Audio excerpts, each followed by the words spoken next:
परम पूजनीय गुरुदेव बाबा श्रीनीब करौरी जी महाराज के चरणों में सादर बंदन करते हुए आप सभी प्रेमी मित्रों को जय श्री राम। आपको मैंने एक वीडियो में पीछे उसके फर्स्ट एपिसोड में मैंने आपको बताया था कि आखिर कैसे जन्म लेती है सकारात्मकता और नकारात्मकता।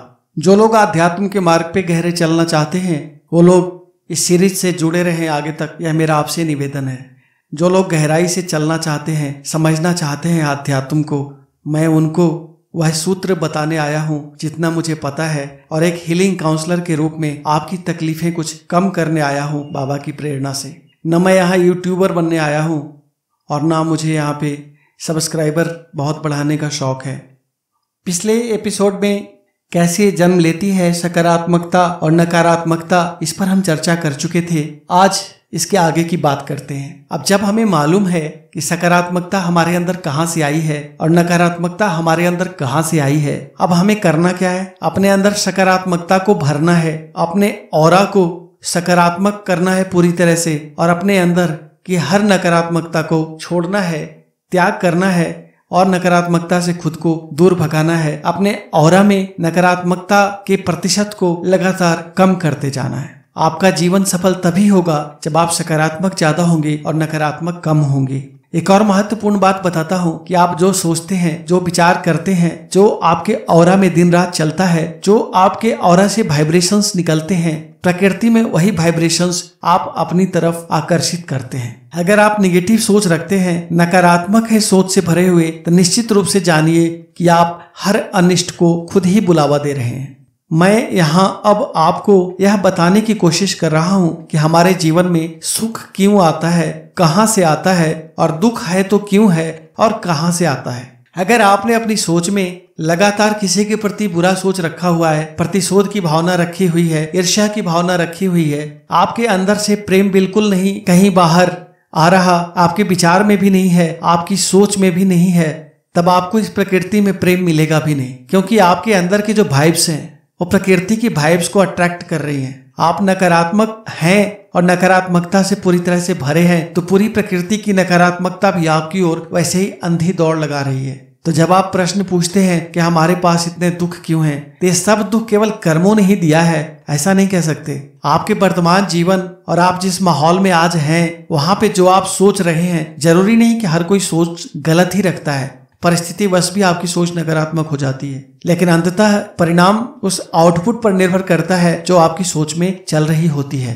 अब करना क्या है? सकारात्मक ज्यादा होना है, नकारात्मकता को छोड़ देनी है। ये कैसे छोड़ेंगे?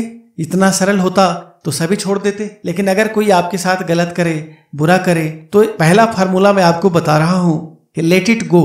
लेट इट गो को अपने जीवन में उतारिए। जितना कुछ को आप इग्नोर कर सकें, जितना कुछ को आप छोड़ सकें, जब तक जरूरी बहुत ना हो रिएक्ट करना, उस पर अपनी प्रतिक्रिया देना, तब तक आप प्रतिक्रिया ना दें। प्रतिक्रिया देने का परिणाम क्या होता है, मैं यह भी आपको सरल तरीके से समझाता हूँ, और शायद इस तरीके से आपने कभी सोचा नहीं होगा।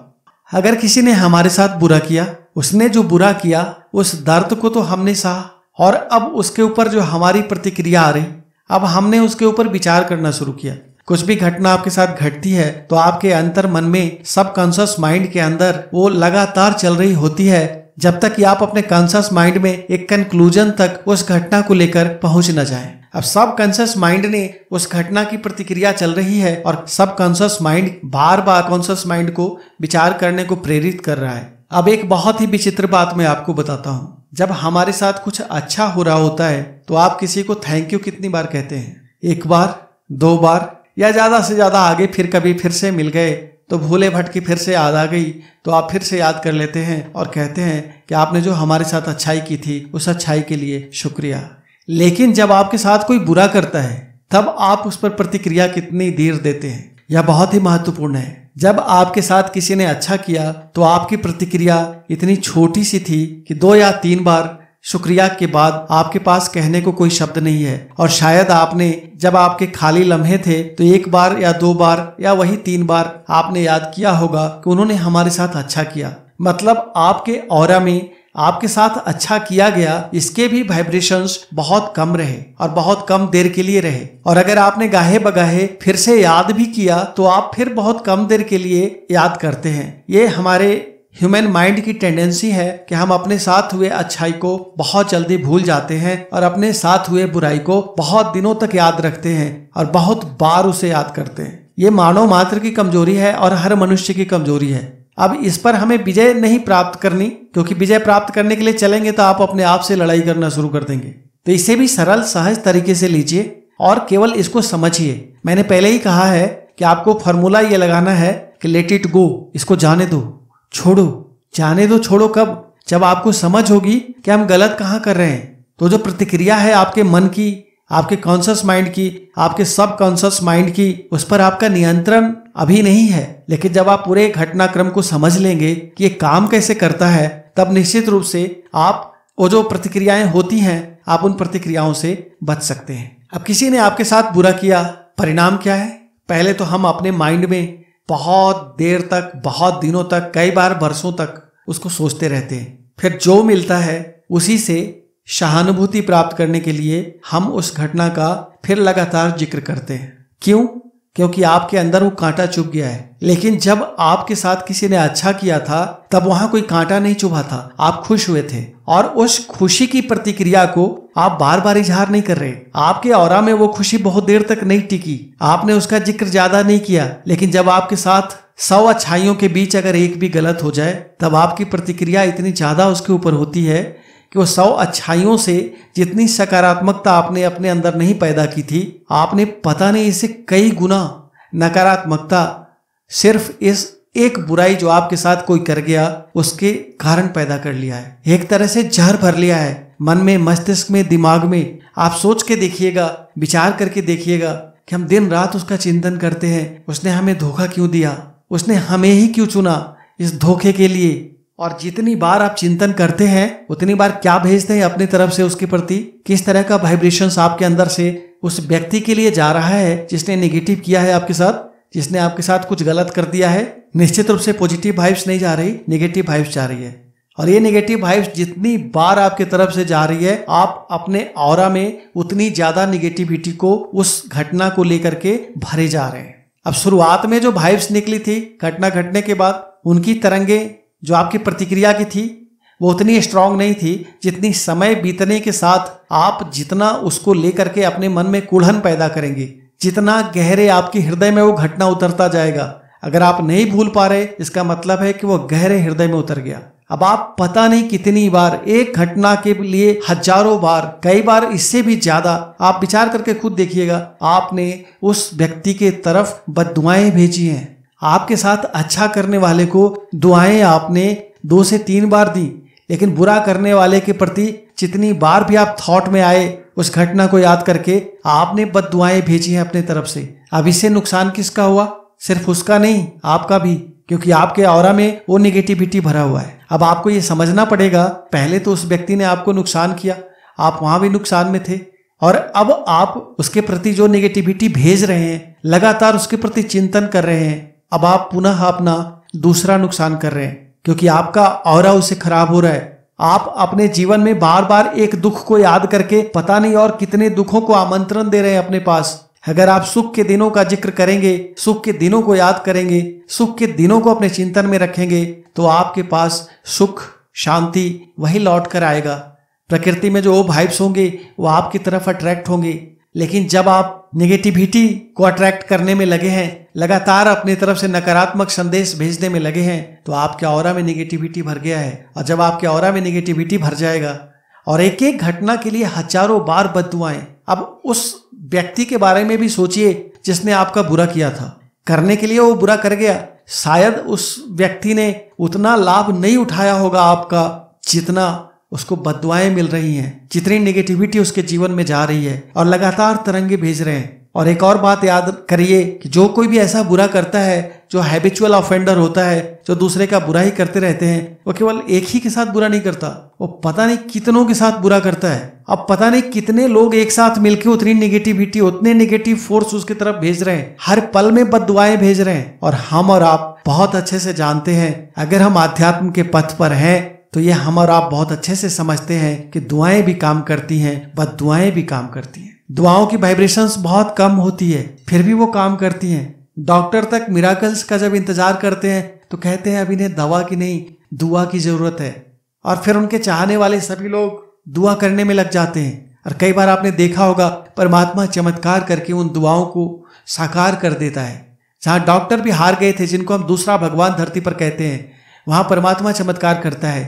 और परमात्मा को चमत्कार करने के लिए दुआएं चाहिए लोगों की। परमात्मा एक शक्ति का पुंज है। परमात्मा परिवर्तन तभी करेगा। दुआओं से क्या हुआ? दुआओं से सकारात्मक ऊर्जा की एक बड़ी प्रकाश पुंज, परमात्मा जो खुद एक बहुत बड़ा प्रकाश का पुंज है, उसकी तरफ जाती है। और हमने आपको बताया इधर से पॉजिटिव वाइब्स गई, परमात्मा उस पॉजिटिव वाइब्स को अपनी एनर्जी दे करके आपकी दुआओं को साकार कर देता है। यह भी एक बहुत सिंपल साइंस है। आध्यात्म अंधविश्वास और पाखंड नहीं है, आध्यात्म पूरी तरह से विज्ञान है। अब दुआओं में जो सकारात्मकता थी, उन सकारात्मकताओं ने परमात्मा के साम्राज्य में हलचल मचा दिया और वहां से परमात्मा ने आपकी प्रार्थना का उत्तर सकारात्मक रूप से दिया और आप जो चाह रहे थे वो ठीक हो गया। अब जब कुछ ठीक नहीं होता तो समझिए कि हमारी दुआओं में कोई कसर रह गई। कसर रह गई मतलब ऐसा नहीं कि आपने नहीं भेजा, लेकिन थोड़ी और की जरूरत थी, जहां के बाद वो चीजें घट सकती थी जो नहीं हो पाई। ये तो हुई सकारात्मकता की बात। अब बात जो नकारात्मकता की हम कर रहे थे, अब जो बुरा करने वाला है, पता नहीं उसने कितने लोगों के साथ बुरा किया होगा, उसकी आदत है। और पता नहीं ऐसे कितने हजारों लोग जिनके साथ उसने धोखा करा है, छल करा है, फरेब करा है, वो सब उसकी तरफ भेज रहे हैं नकारात्मकता। और एक बार नहीं, पता नहीं कितनी बार बैठ बैठ के एक एक काम के लिए उसके। तब जब हम कहते हैं कि उसके जीवन में अचानक से किसी के जीवन में भूचाल आता है, फिर वहां न किसी की दुआ काम आती है न दवा काम आती है, और समझ नहीं आता कि ये हो क्या रहा है हमारे साथ। एक समय आता है जब प्रकृति समझा देती है, आप जो कर्म करेंगे उसका हर हाल में एक परिणाम है। अच्छा किए हैं तो अच्छा, बुरा किए हैं तो बुरा। आपने अच्छा सोचा है तो प्रकृति आपको अच्छाई के साथ प्रत्युत्तर देगी, और अगर आपने बुरा किया है तो प्रकृति भी बुराई के साथ उत्तर देगी। लेकिन अच्छाई करते हैं तो आपको वो प्रत्युत्तर जो है समाज से बहुत कम मात्रा में मिलता है, और बुराई का प्रत्युत्तर बहुत ही बड़े मात्रा में, बहुत ही बड़े परिणाम में, बहुत ही बड़े परिमाण में मिलता है। आपको उसकी मात्रा बहुत ज्यादा होती है। तो मैं आपको ये आज समझाने का प्रयास कर रहा हूं कि अगर आप अपने जीवन में सुख और शांति चाहते हैं, अगर आप चाहते हैं कि आपके जीवन में तकलीफ ना आए, कभी आपका जीवन आनंद से ओतप्रोत हो, आनंद और उमंग का झरना सदा आपके जीवन में झरता रहे, तो आज से, अभी से यह प्रण लीजिए कि आप किसी का बुरा नहीं करेंगे। क्योंकि आपने जीवन भर के अच्छाइयों के ऊपर आपकी एक बुराई भी भारी पड़ सकती है, जो आपको बेचैन कर दे, जो आपको परेशान कर दे, जो आपके अंदर बहुत सारी नकारात्मकता पैदा कर दे। तो आप जितना हो सकेगा कोशिश करेंगे कि लेट इट गो करें। अगर किसी ने बुरा भी किया है तो जितना इग्नोर कर सकते हैं उतना करें, और अगर इग्नोर नहीं कर सकते तो स्पष्ट मुंह पर ना कहना सीखें। बाद में घुटने के बजाय अच्छा है कि हम सामने सामने कह दें कि मुझे ये नहीं करना, मुझे ये नहीं स्वीकार है, और आपके इस प्रस्ताव को मैं नामंजूर करता हूँ। इससे रिश्ता हो सकता है टूट जाएगा, लेकिन बाद में जो इतनी सारी परिस्थितियां, रिश्ता तो वैसे भी टूट जाता है। अगर आपके साथ बाद में वो बुरा कर देता है, आपके सब अच्छा करने के बाद भी, तो रिश्ता वैसे भी टूट जाता है। तो ज्यादा रिश्ते के निभाने के फेर में ना पड़ के आप स्पष्ट जो आपको गलत लगता है उसके ऊपर मुंह खोलना सीखें, ना कहना सीखें। और सबसे बड़ी बात है कि विचारों में नकारात्मकता ला करके दिन रात उस नकारात्मक थॉट का, उस नकारात्मक घटना का, उन नकारात्मक चीजों का चिंतन नहीं करना है। ये ना सिर्फ दूसरे के लिए, क्योंकि आप जो दूसरे की तरफ नकारात्मक वाइब्स दे रहे हैं तो आप अपने लिए भी नकारात्मक वाइब्स वातावरण से खींच रहे हैं, जो आपके सुख को कम कर रहा है। तो आपको अपने सुख के लिए ये करना है। एक ने कष्ट दिया, अगर उसका चिंतन में हम लगे रहे तो पता नहीं और कितने कष्टों को हम आमंत्रण दे रहे हैं नकारात्मक वाइब्स के रूप में। तो हमें उससे बाहर निकलने के लिए जरूरी है कि हम उसके प्रति नकारात्मक भाव ना भेजें, उसे लेट इट गो करें, उसे माफ कर दें, उसे भूल जाएं। मैं ये नहीं कहता माफ करने का मतलब होता है उसके साथ फिर से रिश्ता रखना। लेट इट गो, खत्म। उन एहसासों को विदा कर दीजिए जो आपको तकलीफ देते हैं। और जब आप ऐसा करेंगे और साथ में दूसरा काम ये करेंगे कि जितना संभव हो सका अगर आप अपने जीवन में लोगों की मदद करेंगे तो क्या होगा, आपके जीवन में और आपके ऑरा में सिर्फ सकारात्मकता बच जाएगी। और दुनिया में शायद कोई ऐसा नहीं होगा जो आपको बद्दुआएं भेजे। आप अच्छा करेंगे तो आपकी तरफ हजारों हाथों से दुआएं आएंगी। आपने बुरा किसी का करना बंद कर दिया है, सोचते भी नहीं उसके बारे में, दुश्मनों के बारे में भी नहीं सोचते, तो आपकी तरफ कोई बुराई लौट के नहीं आएगी। अब आपके ऊपर नकारात्मकता का कोई कर्जा नहीं है और सकारात्मकता का बैंक बैलेंस आपका बढ़ता जा रहा है। यही आपके जीवन में आनंद का झरना, खोलता है, यही आपके जीवन को परमानंद से भरता है और आप सृष्टि में सच्चे अर्थ में इंसान बनने की ओर बढ़ चलते हैं। इस सब्जेक्ट के अगले पहलू पर फिर आगे बात करूंगा। तब तक के लिए सभी प्रेमी मित्रों को जय श्री राम।